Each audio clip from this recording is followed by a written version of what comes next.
Doctora, ¿cómo le va? Hola, muy buenos días. Muy bien, gracias. Encantada de estar aquí para hablar un poquito acerca de este tema que es importantísimo y además ha generado mucha preocupación en los últimos tiempos.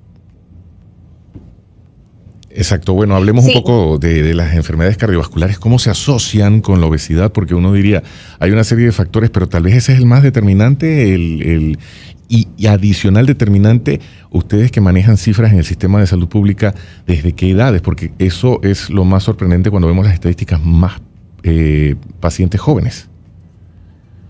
Sí, bueno, aquí tendríamos que hablar de estadísticas tanto de obesidad, que como decía hace un rato, ha generado muchísima preocupación, pues en los últimos años, específicamente en los últimos 20 años, ha habido un aumento realmente notable de los índices de obesidad, no solo en Panamá, a nivel mundial. Estamos hablando de que prácticamente se ha triplicado la cantidad de personas que viven con sobrepeso u obesidad. Y pues como bien lo digo, muy enfáticamente, nosotros en Panamá pues tenemos que mirar hacia ese lado, ver, hacer un análisis porque realmente nos mantenemos en esa tendencia y lo que quizás genera más preocupación y va muy ligado a la pregunta que hace, es ver la cantidad de niños, de personas cada vez más jóvenes que presentan este problema de obesidad. Sabemos muy bien que hay una relación muy estrecha entre la obesidad y las enfermedades cardiovasculares, como una de las complicaciones de las tantas que tiene la obesidad.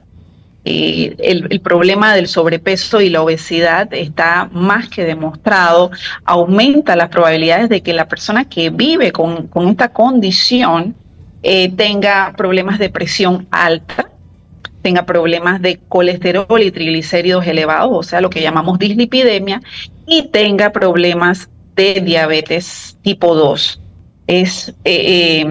Tan siquiera esas son tres de las tantas, más de 200 complicaciones que están asociadas con la diabetes, pero que pues son las que más tienen que ver con este aumento en las enfermedades cardiovasculares en relación con la obesidad. y justamente pues esa relación entre la obesidad y el espectro de las enfermedades cardiovasculares, doctora, están pues la cardiopatía isquémica, insuficiencia cardíaca, accidentes cerebrovasculares, o sea, es un amplio campo en lo que puede resultar esto si no nos cuidamos. Exacto. Cuando hablamos de enfermedades cardiovasculares, nos referimos a un amplio espectro, como bien lo dices tú, que van desde la hipertensión arterial hasta problemas mucho más serios y que obviamente aumentan la morbimortalidad en la población, como lo es el infarto agudo del miocardio, o sea, la consecuencia de la cardiopatía isquémica, los derrames cerebrales o eventos cerebrovasculares, que también pues generan una discapacidad y una mortalidad importante, pero también tenemos los problemas de arritmia cardíaca, como la fibrilación, que también afectan a parte de la población o es una de las tantas, como decía anteriormente, complicaciones asociadas con la obesidad. Ahora, hay que tener muy en claro que las enfermedades cardiovasculares no son las únicas complicaciones de la obesidad. Estamos hablando de que también hemos visto, y la ciencia así lo demuestra, la relación con otras enfermedades u otras condiciones muy frecuentes, como lo es la apnea del sueño, los problemas renales, algunos tipos de cáncer, a las mujeres que tienen algunos problemas, por ejemplo, de fertilidad, con su fertilidad. Todo esto, incluso el asma, puede verse relacionada con la obesidad, los ovarios poliquísticos en las mujeres, todo esto como parte de esa amplia lista de complicaciones relacionadas con el sobrepeso y la obesidad. Doctora, cómo se combate, por ejemplo, esta epidemia de obesidad desde el punto de vista médico del sistema de salud pública que usted representa, cuando nosotros estamos hechos de hábitos y lo que comemos en casa, decían los abuelitos, somos lo que comemos, corresponde a lo que consume todos los miembros de la familia, hay poca actividad física, no hay una pastilla que te tomas y ya, perdí tantas libras, o sea, tienes que comenzar a cambiar los hábitos y es progresivo. Es un proceso que requiere perseverancia y compromiso por parte del paciente y a veces no somos conscientes de los efectos. Bueno, has dicho cosas muy, muy importantes que van ligados con uno de los grandes pilares fundamentales para poder, como dices tú, combatir esta epidemia de la obesidad. Y uno de esos pilares es precisamente la educación. Y de la educación, pues podemos decir que hay que educar al paciente, pero hay que educar a la población en general, incluso a las personas que no son obesas o no lidian con una condición de obesidad. Desde luego, las autoridades tienen que involucrarse para poder liderizar ese camino hacia la creación de políticas públicas que realmente nos ayuden. Por ejemplo, ahorita se está trabajando en el anteproyecto de ley para aprobar el etiquetado frontal. Son estrategias que realmente de alguna forma contribuyen a esta lucha que se lleva ya contra la obesidad. Y una de las cosas o los puntos más importantes que tenemos que enfatizar en la educación, sobre todo a la población en general, es cómo hemos avanzado en la comprensión de la obesidad. La obesidad es una condición compleja, muy compleja, es una enfermedad crónica, pero es compleja porque intervienen en ella muchísimos factores. Antes entendíamos la obesidad como un problema de un desequilibrio entre las calorías que ingeríamos y las calorías que quemábamos. O muchas veces lo reducíamos a una falta de voluntad de la persona que vivía con obesidad o vive con obesidad. Hoy día, atendiendo a esa complejidad que representa la obesidad, podemos comprender que son muchos más factores los que están involucrados y que no basta decirle a la persona, tienes que comprometerte con un cambio de hábitos, tienes que llevar estilos de vida más saludables, tienes que poner de tu parte. Obviamente, y eso es algo que no está en discusión, los estilos de vida saludables son indispensables para llevar una vida sana y además para luchar contra la obesidad. Pero no es lo único.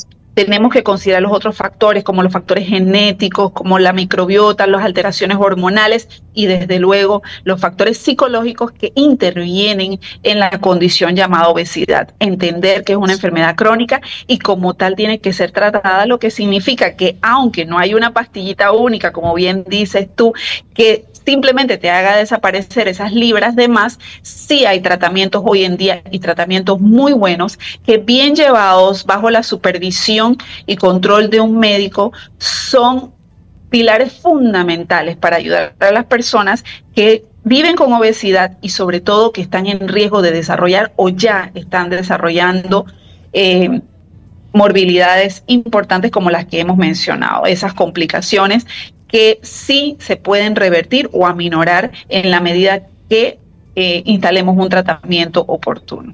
¿Cómo está Panamá con esas cifras de personas con obesidad y por consecuencia con algunas otras enfermedades asociadas?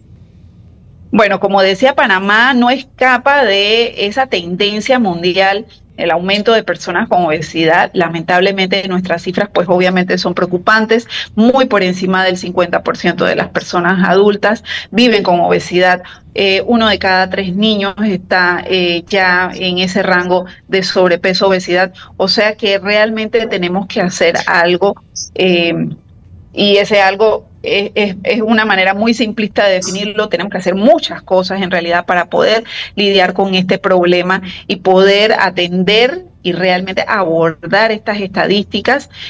Hablábamos hace un rato de todos los factores y por supuesto la manera de abordar la obesidad es una manera tan complicada como es la enfermedad, pero necesaria. No podemos simplemente llegar al individuo que vive con obesidad, pues obviamente tenemos que tratar su entorno, la familia, que es su entorno más inmediato, la sociedad, porque tenemos que cambiar la imagen o la forma en la que percibimos la obesidad en nuestra sociedad para realmente que las estrategias calen. Entonces, por eso es que hacemos tanto énfasis en dejar de ver y sobre todo dejar a un lado ese discurso de que lo que necesitamos es que la gente con obesidad tenga mayor fuerza de voluntad. Claro. Porque cada vez que repetimos esto realmente es más el daño que hacemos, porque esa persona con obesidad siente una culpa, siente una impotencia de no poder manejar su problema porque a lo mejor tengo falta de voluntad, como me dice todo el mundo.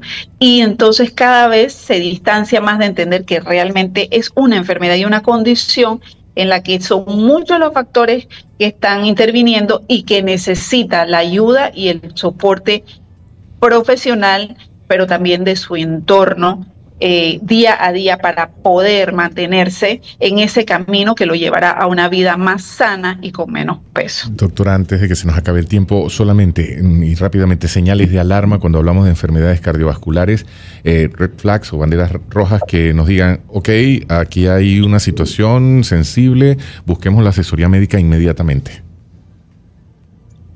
Mira, los red flags en temas como obesidad probablemente nos llevan a descansar sobre el supuesto de que hasta que yo no tenga uno de estos síntomas no debo preocuparme.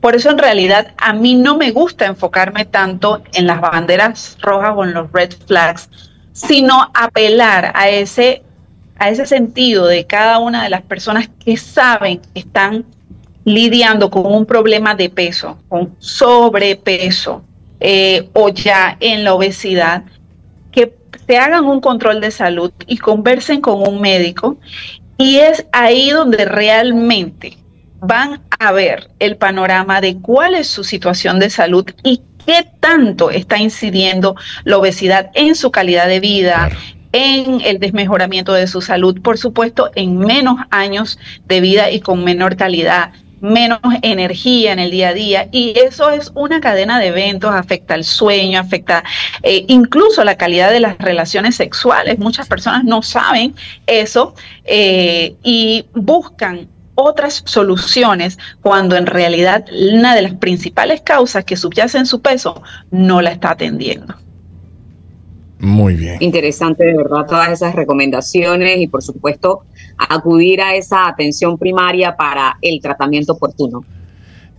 Y lo mejor de todo es que, por ejemplo, desde este enfoque con la doctora Delia Icaza, que es médico psiquiatra, que no nos concentramos solamente en la alimentación, y ella nos ha repetido tantas y tantas veces qué es lo que no debemos decir, el acompañamiento que debemos dar, pero sobre todo buscar la ayuda profesional. Así que, doctora, cuando quiera regresar, nos parece sumamente atinado ese enfoque por parte de la Región Metropolitana de Salud, y acá siempre hay un espacio.